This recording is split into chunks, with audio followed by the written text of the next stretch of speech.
The Lions win over Minnesota. They are now in sole possession of first place in not just the NFC North, but the NFC, period. I got a lot to break down about this game. First of all, let's talk Jared Goff. Jared Goff right now is playing at an absolutely unreal level. This game alone, he went 22 for 25, 280 yards, couple of touchdowns, was sacked 4 times. He has been incredible. He had a 140 rating as well. I saw a stat today. I didn't believe this was true. And now you all get to hear it. Over the last 4 games, the team has more touchdowns than it does incompletions. Now, to be fair, that Seattle game is probably doing a lot of heavy lifting. That's a whole game of no incompletions. But still, that is absurd. Okay, that is absolutely absurd. And to think that when we traded for this guy, he was basically like throw him in there as like okay, you get 2 first rounders, but you got to deal with our quarterback. And it's like, bet, because we got a guy who is playing at an MVP level, and if there wasn't a person named Lamar Jackson that existed in this world, Jared Goff would be running away with the award right now. And look, I love I have a weird relationship with Lamar Jackson. All right, people who have been fans of the show for a while know. Last year, I was very upset with Lamar, but now he's winning me back a little bit. I'm going back to him a little bit. Anyway, we'll get to Lamar Jackson later. Jared Goff, though, I mean, if Jaden Daniels doesn't exist, is Jared Goff easily the best quarterback in the NFC? I don't see how he's not. Like, who is better in the NFC? Sam Darnold? Like, Jordan Love? Andy Dalton? Any Andy Dalton fans out there? Anybody? No? Nobody? We'll get back to the Andy Dalton fans. No, but Jared Goff, he's the one putting together this offense. There was some other stat that in one of the things that's funny, the Jared Goff haters or the Jared Goff truthers, whatever you want to call them, they would say, oh, well, he falls under pressure. If you blitz him enough, he's terrible. And then another stat that I saw was that, no, actually, in this game, he was 10 for 11 against the blitz. You know, the Brian Flores Minnesota Vikings blitz, one of the best defenses in football, and has been for the past couple of years. 10 for 11 and like a 100 and some quarterback rating. Like, there's no way to get away from it. Jared Goff is having a very similar career trajectory, in my humble opinion. And I pointed this out last year.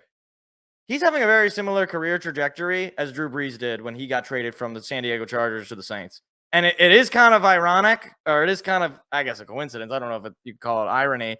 You know, he ends up coming to a team that's coached by a Sean Payton protege and Dan Campbell, and former New Orleans Saint player and Lion player, obviously, Dan Campbell. But look, obviously we extended him for that amount of time. I think we are just getting to see this peak level of Goff. Now, will he eventually fall off? Obviously, at the tail end of that deal, he will. Usually that's how that goes. But right now, he is playing at an absolutely unreal level. And speaking of playing at an unreal level, Jahmyr Gibbs have a game. Like, David Montgomery goes down. When he goes down, I'm like, oh, great. Because Jahmyr Gibbs, he really hadn't done a whole lot up to this point. He'd had a couple of nice runs there. He'd had a couple of good plays, but he really hadn't put together an amazing game like he did on Sunday. 116 yards on the ground, couple of touchdowns, and then 44 yards in the air on 4 catches. Obviously, 11 yards per catch there for him. Like, Jahmyr Gibbs stepping up when Montgomery gets banged up. Like, that's the thing, and this is the story of this offense. Oh, David Montgomery has a bad game. Well, Jahmyr Gibbs just ran for 116 yards. Oh, Jamison Williams caught just one ball for -4 yards. Amon-Ra, 112 yards. Khalif Raymond shows up, 3 catches, 39 yards and a touchdown. Did anybody have Khalif Raymond scoring a touchdown in this game? I don't think anybody had him catching a ball this game. But he makes a couple of incredible catches, not just the touchdown. He had a big first down catch. I want to say that was in the third quarter. I don't remember if that ended up being a scoring drive for Detroit or not, but he's been fantastic. And even Tim Patrick, just a couple of catches, but he had a big conversion catch. Like, and we'll get into it near the end of it because there's some news regarding Jameson Williams. But the offense is just so loaded that you lose one piece or one piece doesn't play to that elite level, somebody else steps up. And there's just only so many throws you can give, right? Like Jameson Williams, love the guy. He's not going to be able to put up 100 yards every game. It's just not going to happen because Amon-Ra is going to demand some throws. Jahmyr Gibbs, frankly, is going to demand some throws. Sam Laporta, Tim Patrick, all these guys are going to demand some element of getting the ball their way. And I really don't know what a defense does to stop this. Maybe you just got to get ahead of Detroit early and force Jared Goff to have to throw it 50 times, kind of like what they did against the Bucs, and pray you win the turnover battle. But that's not much of a strategy. And I guess that just goes to show why the Lions are the best offense in the league right now. And then obviously Jake Bates speaks for himself. Game winner. I mean, talk about ice in the veins. Like, never had he ever been in a situation like that on the road to win. Needs to have it. 44 yards, was it? Not exactly a chip shot, and he nails it. Rookie kicker out of the UFL. Literally did not kick in college. He was a soccer player and then ended up in the UFL, and we find this guy, and maybe we got a kicker. I don't know how long we signed him for, but he certainly has that ice in him, and maybe this can sort of not force Dan Campbell's hand exactly, but maybe this will instill more trust into the kicker, because there was a couple of situations where Dan Campbell did not kick the ball last year, probably due to the kicker situation. But I think with Bates, he's been killing it. And that's right, Mark. He was selling bricks. Like, unironically, this guy was working another job, and then one day was like, yeah, sure, I'll play for the Michigan Panthers. I don't know. Like, you know what? It must be nice to be an athlete, man. You could just go from, I was a mailman the other day, and now I'm making $10 million every time to kick a ball. That's how much is he making? I don't want to even know, but I'm looking it up.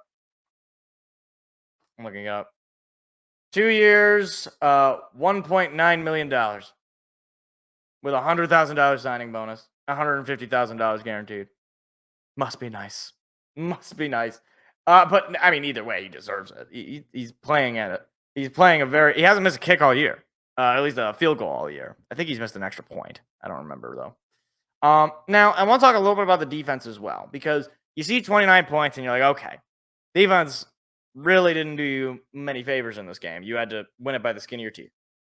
Nay. All right, let me put a little bit of this in context. So the first touchdown that Minnesota scores is off of the fake punt, which I don't really.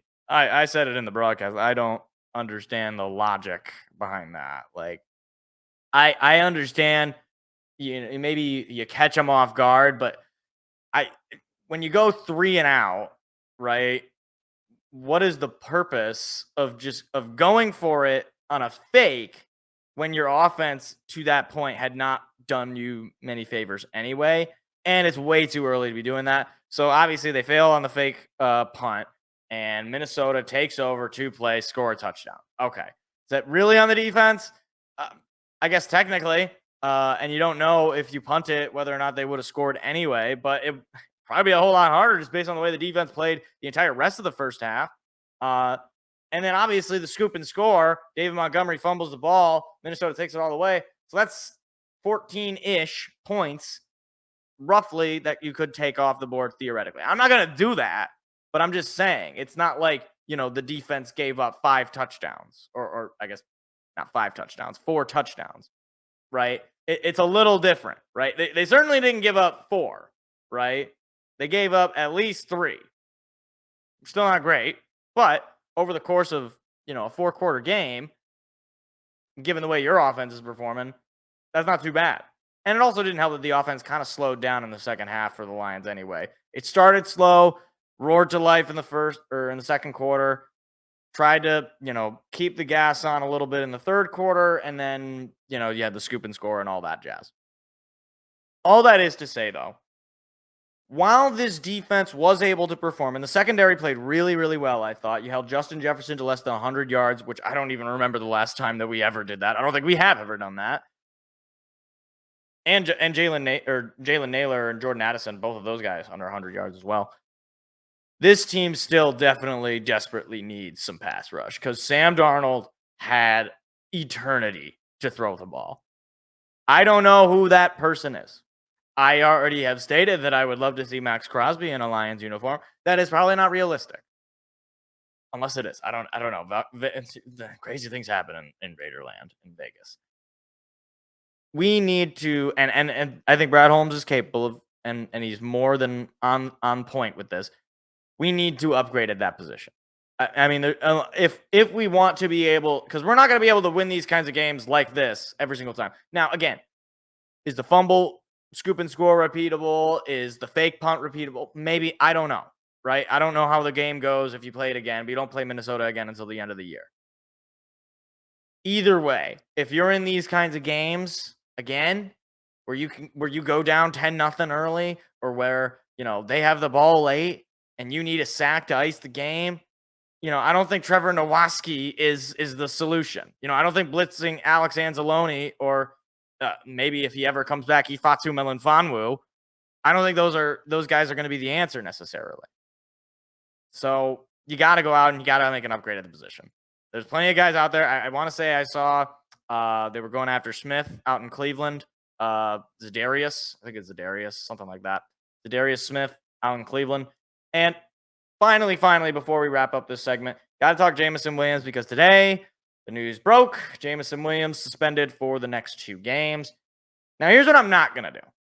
I am not going to say Jameson Williams is a problem child. He can't stay on the field. He's terrible. He's super unreliable. I'm not going to do that, because when he's on the field, for one, he's a very good player. So there's no world in which he is losing any sort of role on this team. That's just not going to happen. And secondly, it is 2 games in the NFL. I could not care less. I'm sorry. Like, if you think that, oh my gosh, we don't have him for the Titans and then the Packers. Okay, the Packers, sure, that might be a tough loss. I'm sorry. If you lose to the Titans and because you don't have Jameson Williams, you have bigger problems. like that. There is no world where you need Jameson Williams to beat the Titans. So at worst, okay, at worst, I could see this team going 1-1 down the stretch, which you might have gone anyway. Because again, the problem with this sort of line of thinking is, oh, they lost to the Packers because they didn't have Jameson. You have no evidence that they would have won that game with Jameson Williams because he didn't play. I don't like it. It just seems silly to me why we're doing this. Now, look, was it a stupid thing to get suspended for? Yes. Should he have been more aware of what he was putting into his body? Yes. Are we going to be able to get through this as a team? Yes. All right. I think of it as, an injury, right? Injuries happen. You can't prevent them a lot of time. Sometimes the NFL nicks you. You get caught. You broke some rule. Okay, you're out next week, or you're out the next 2 weeks.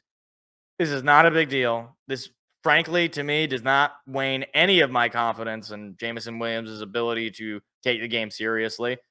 I mean, like, again, it's like, yeah, he's gotten into some trouble, at least in terms of NFL rules.